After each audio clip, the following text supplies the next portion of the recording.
Selamat malam BNS Squad, kita bertemu lagi di BNS Mirror Mystery Horror. Percaya atau tidak, mereka ada. Creepy Story Edition. Berikut ini kita akan dengarkan bersama cerita pengalaman mistis dari salah seorang BNS Squad yang sempat kami temui di Jakarta. Dia adalah seorang ojek online tapi mobil ya, yang ternyata juga memiliki cerita yang menarik dan menyeramkan ketika dia mendatangi sebuah tempat ibadah yang ada di Jakarta. Seperti apa ceritanya dan pengalaman mistisnya? Kita dengarkan bersama. Ini dia.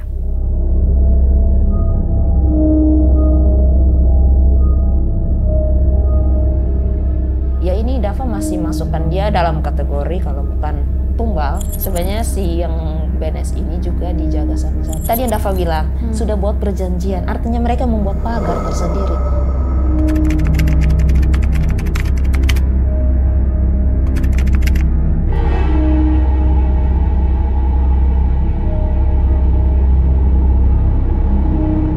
Jadi waktu pas kejadian itu waktu masih kecil, sekitar umur 8-9 tahun lah Kak. Jadi kan emang di situ ada masjidnya juga ya buat sholat Jumat. Saya sama teman saya 4 orang itu emang sering banget ya naik turun lift di sana gitu. Itu liftnya emang normal-normal aja. Cuman di suatu ketika pas orang-orang udah pada sholat kan kita masih terus naik lift tuh. Itu error. Dan errornya itu tiba-tiba ke lantai yang bener-bener nggak ada siapapun. Lantainya itu lantai 3 sama 4. Jadi pertama berhenti di lantai 3, terus berhenti lagi di lantai 4. Dan itu bener-bener sepi, gelap, kondisinya berantakan. Dan wah bener-bener pas kebuka tuh kayak kecium bau amis Kak. Amis kayak gimana tuh? Anyir gitu, gimana sih? Anyir bener-bener kayak bangke gitu, tapi nggak ada bangkainya pas akhirnya karena kita cuman masih bocil gitu ya, kita mencet ke lantai bawah nggak bisa, dia malah tetap naik. Akhirnya mau nggak mau kita sampai ke lantai paling atas kan, ke lantai ini apa tuh, decknya gitulah. Iya, rooftopnya. Iya, rooftopnya. Udah di situ kita keluar, kita mikirin caranya gimana turun, nggak bisa liftnya turun dipakai, dia tetap stuck di atas. Akhirnya kita mau nggak mau turun lewat tangga darurat kan. Nah pas di lantai 4-nya lagi itu ada suara cekikikan Kak. Cekikan? Kayak ketawa gitu. Nah saya sama teman saya namanya Daniel itu langsung, ya emang masih bocah kan, Langsung merinding. langsung merinding. Lu jangan ketawa dong, kita main salah-salah kan. Siapa yang ketawa anjir, lu? Enggak. Udah akhirnya langsung aja dia cabut. Buru-buru lari sampai ke lantai 1. Itu kan masjid di lantai 1. Iya. Nah kita ketemu sama teman-teman kita yang lain gitu. Kita cerita, lu lagi ngapain sih main-main lift? Itu tahu lift kadang-kadang emang begitu ngomongnya kan. Maksudnya error. Emang lu ke lantai berapa? Ke lantai 3 sama 4. Wah anjir gila, berani banget lu ke lantai situ. Itu kan emang angker gini. Nah dari situ kita pas di minggu depannya pas mau sholat Jumat, kita nggak berani lagi naik lift Kak. Oh. Itu benar-benar kacau sih. Itu berarti pas jam 11, jam 12 gitu ya? Iya, setengah 12 siang padahal. Iya, padahal siang-siang bolong ya? Siang-siang bolong. Tapi mengalami hal mistis Dan itu bukan gitu. pertama kali sih. Yang sebelumnya itu di 2018 juga aku pernah ngalamin mistis itu. Tempat yang sama? Enggak, waktu di tempat kerjaan. Jadi dulu itu aku cleaning service di salah satu stasiun TV Kak. Kebetulan itu sekitar jam 2 siang, saya masih inget banget kejadiannya. Itu hari Jumat. Kan hari Jumat juga sepi kan, nggak ada syuting lah. Nah di salah satu studio, saya bertiga sama teman saya itu tidur di tribun. Nggak ada orang sedikit pun. Dan itu ada CCTV, dicek bener-bener sama teman saya. Itu kita lagi tidur, kita diusilin. Pertama air aqua 1,5 liter itu ditimpa ke muka teman saya. Jadi kayak di botol aqua, kita lagi tidur kan pada miring ya, pala itu dijatuhin gitu aja. Teman saya bangun kan, refleks. Itu ngelihat saya sama teman saya Ilman itu masih pulas. Nah si Adit ini yang pertama kali kena digangguin bangunin saya, Dil Emang saya masih ngantuk banget gitu kan. Lu ngerjain gue lo ya, dia ngomong gitu Kak. Enggak, gue aja masih pules cong, aku bilang gitu kan. Ngapa? Lu nimpuk gue lu pakai air 1 liter, dia bilang. Ya gila lo, udah akhirnya tidur lagi kan saya. Nah nggak lama saya juga ngalamin hal yang sama Kak. Kaki saya ditarik, terus Ilman teman saya kakinya tuh diangkat.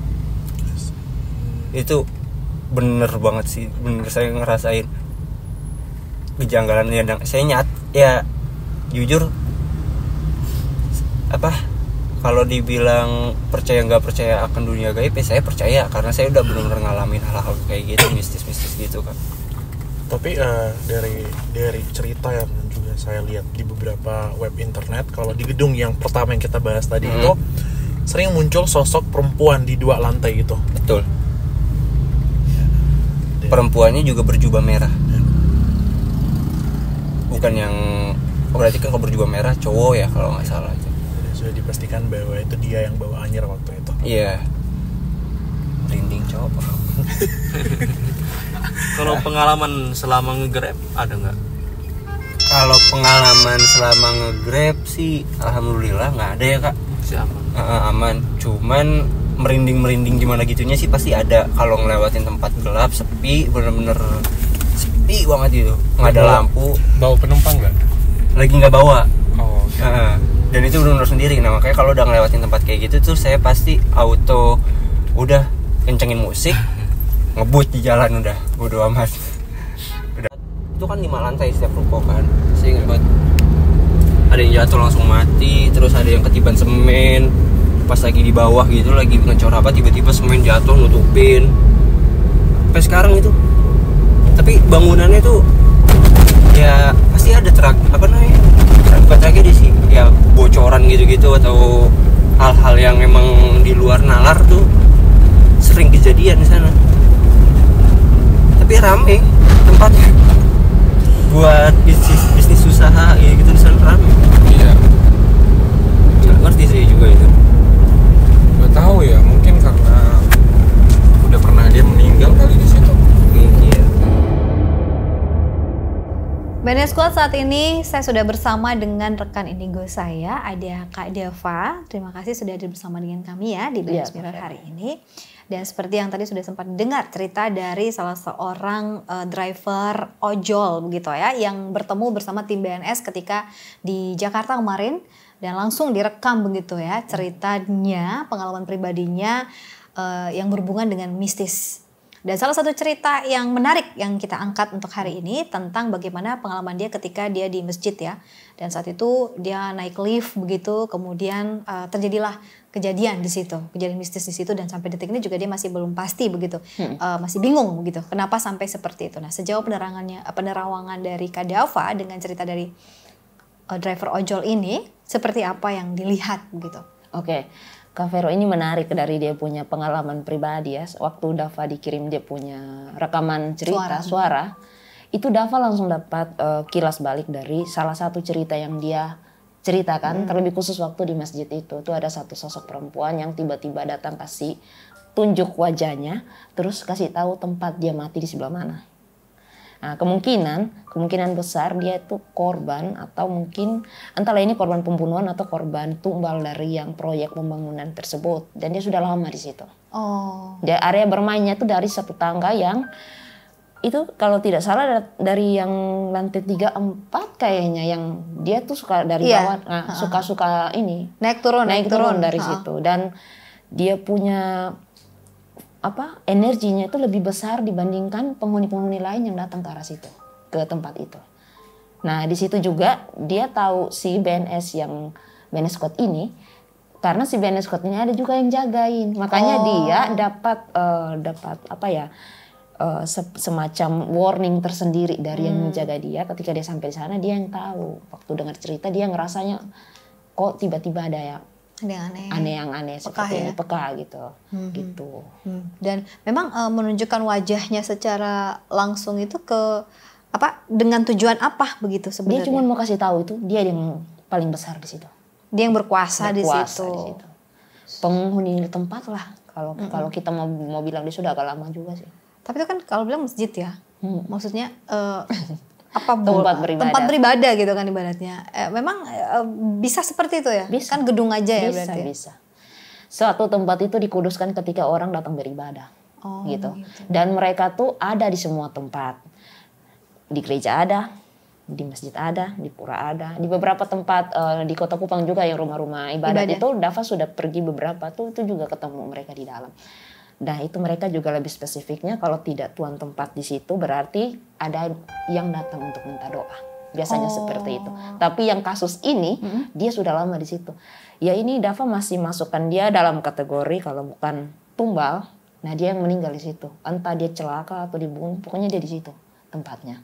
Samar-samar Kak, karena dia ini juga perawakannya juga yang dia kasih tampilnya bagus, cuman kayak sinis dan marah. Dia tidak suka kalau terlalu ramai, terlalu banyak aktivitas yang menurut dia kayak tidak masuk akal. Jadi kalau datang berdoa ya berdoa, gitu.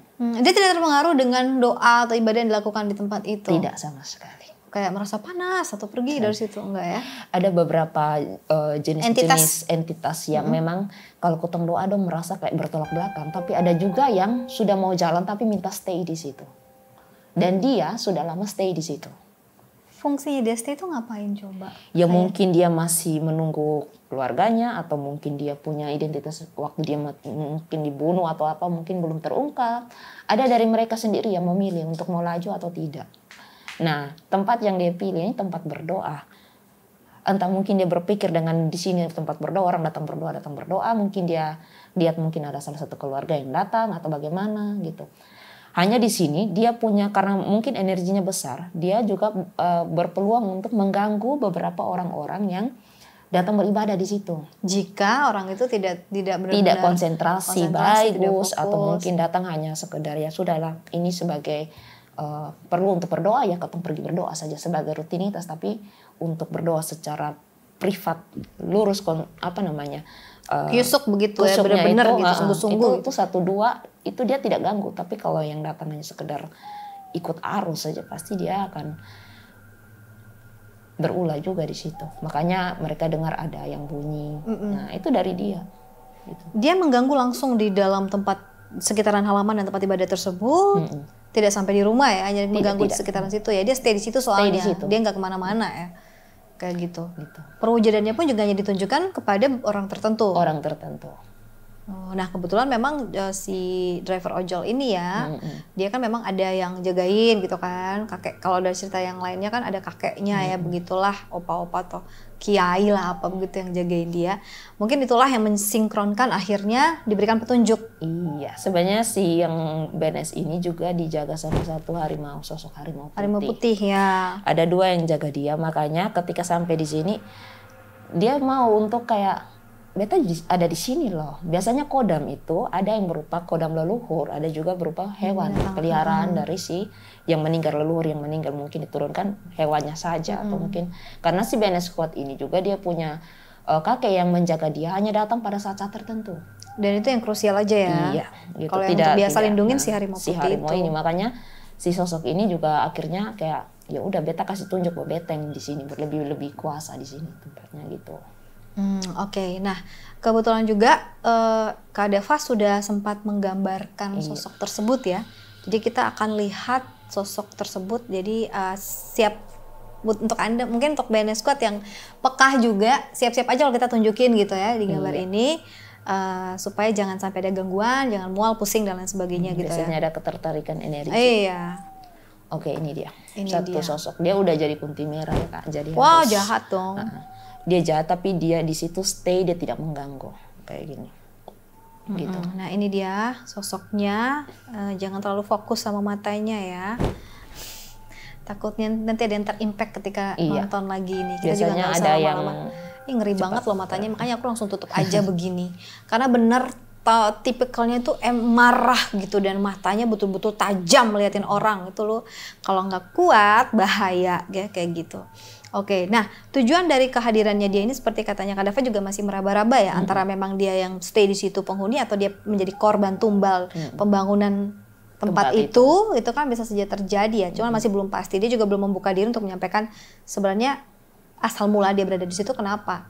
Bukannya memorinya sempat hilang juga kalau ketika Iya. mereka menjadi, setahu saya kan kayak gitu ya, memorinya kan hilang, makanya dia mencari-cari juga sebenarnya sosok jati diri dia sebenarnya itu siapa gitu kan. Kalau berhubungan dengan penjaga tempat tersebut, kayak orang yang jagain tempat itu Biasanya yang buat rumah-rumah manusia ibadah gitu. itu pasti mereka dinginkan. Ada orang-orang yang mendinginkan tempat tersebut. Lah mungkin mereka pakai media lah untuk biasanya buat kayak perjanjian. Seperti itu biasanya ada kayak gitu. Kayak ini mau dijadikan tempat, lu stay di situ, jangan mengganggu. Kalau untuk tumbal dan segala macam, paling mereka barternya udah nanti beta doakan lu kayak gitu. Tapi kalau lu minta segala macam, oke beta pindahkan lu di tempat lain. Dan mungkin dia masih nyaman di tempat itu, mungkin karena itu yang tadi Dava bilang. Dia masih cari tahu, mungkin dia keluarga datang kok, atau mungkin dia belum temukan dia punya jati diri yang dulu, atau seperti apa, maka dia tetap stay di situ gitu. Kayak ada beberapa sosok yang sekarang Dava lihat di beberapa gereja juga, di Kota Kupang juga kayak begitu. Ngapain lu di sini? Beta mau stay di sini, jangan sampai ada yang beta kenal. Karena dia sendiri sudah tidak kenal dia punya ini, tidak ada nama lah istilahnya. Dia punya nama sendiri, dia tidak bisa sebut lagi karena memang sudah tidak ingat. Dan itu sudah bertahun-tahun lama, ada yang sampai ratus tahun, ada yang udah puluhan tahun, dan kasus yang serupa ke dia ini juga.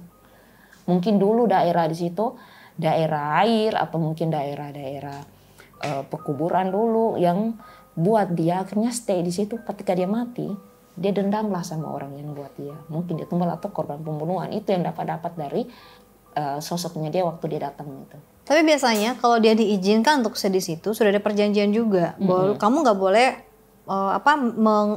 menyiksa atau mengganggu atau yang terlalu sampai Berlebihan. Menyakiti gitu kan. Itu kan pasti sudah ada dengan entah itu kiainya atau pemuka agama yang ada di situ kan, biasa kayak gitu. Jadi dia juga tahu diri, dia nggak sembarangan kan.